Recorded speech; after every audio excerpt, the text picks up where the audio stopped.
Հատուկ մեր սիրելի հայրենակից դմբոների համար կարդում ենք Հայաստանի Հանրապետության խղճի ազատության և կրոնական կազմակերպությունների մասին օրենքի 18-րդ հոդվածը։ Ուշադիր։ Պետությունը կրոնական կազմակերպությունների անդամներին ու սպասավորներին, այսինքն հոգևորականներին,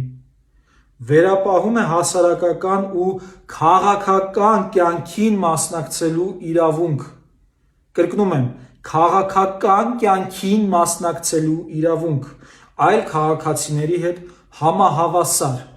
այսինքն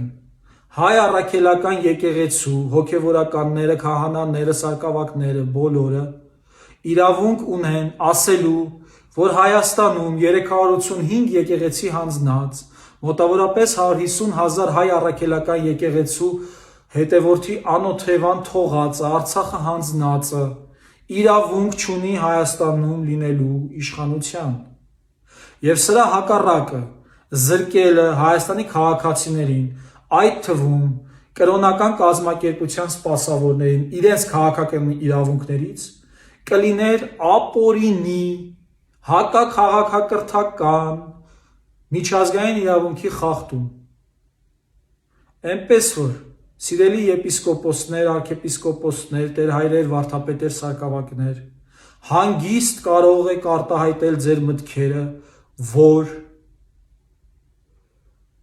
Հայաստանի Հանրապետության Սահմանադրության 17-րդ հոդվածը խախտածը, պետության և եկեղեցու տարանջատման սկզբունքը,